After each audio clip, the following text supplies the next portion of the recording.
Okay, in this video we're going to show you how to make no-bake cookies. They're really great, they're really simple, and the best thing about them is, of course, in the title, no-bake. You don't have to bake them.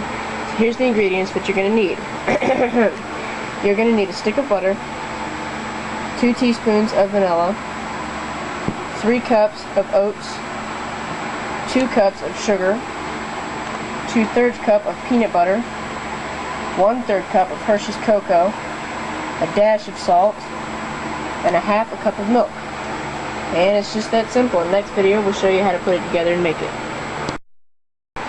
Okay, so the next step is you're going to get your pot, and in your pot you want to put your 2 cups of sugar, your stick of butter, which we melted in the microwave. You're going to want to melt your stick of butter. Put that in there. And your half cup of milk. Your 1/3 cup of cocoa powder, and your dash of salt. Just a little dash, just like that, just a little dash of salt, okay? And you're going to want to mix that with a whisk over medium heat on the stove. And once you get everything stirred in, you're just going to wait for it to come to a boil. You're going to turn your stove again on medium heat. Once you get everything stirred in, wait for it to come to a boil.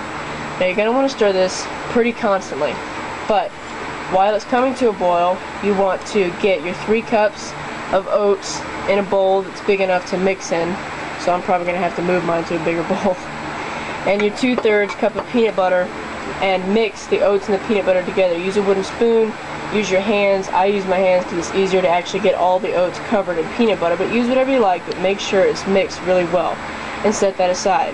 You're going to also want to get your 2 teaspoons, oh goodness, sorry, your 2 teaspoons of vanilla, and set that aside. The reason you want to do all this while this is coming to a boil and then set it aside is because the second it boils, you're going to want to put all your ingredients in there immediately, stir it all together, and then lay your cookies out to dry, because the second it all gets mixed in, it starts drying almost instantly. So, you know, obviously the wetter it is, the easier it is to lay out. So, once you get all your stuff in your bowls mixed up, set aside, you're just waiting for the pot to boil, you want to designate a big surface, a few counters, a big countertop, whatever. We use a big counter in the middle of our kitchen, and we just clear everything off of it and put tinfoil on it. And the tinfoil is to lay your cookies on. That's how they're going to dry out. And you want to go ahead and put too much tinfoil, you know, whatever you don't use you can just fold and put back in the cabinet when you're done, but you don't want to have to stop in the middle of laying your cookies out and have to tinfoil more space. Just tinfoil too much space. Go overboard. Be safe. Be good. You know, be comfortable. So, the first step is to mix all this stuff and get it on medium to start coming to a boil, and we'll show you what that should look like in the next video. Filming. Okay, so, as you can see, our mixture has come to a boil. Immediately when it starts to boil, turn the heat off, and carefully, woohoo! Put your mixed peanut butter and oatmeal mixture in there, along with your 2 teaspoons of vanilla. Mix that in. Sometimes you have clumps of oatmeal. That's okay, just break it up with your spoon. You want to switch from a whisk to a spoon at this point, because you will never get all of this mixture out of your whisk. Trust me. So, mix it around. Try to break up as many clumps as you see, because once you lay out the cookies, of course, they're laid out.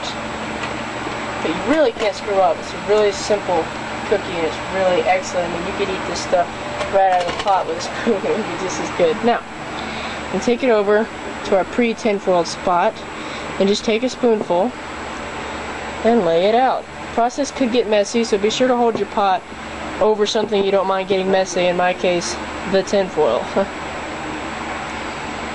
They do spread when they get down there, so trying to get too close to the edge like I just did. And I'm just going to continue doing that until my pot is empty, and there you have it, no-bake cookies.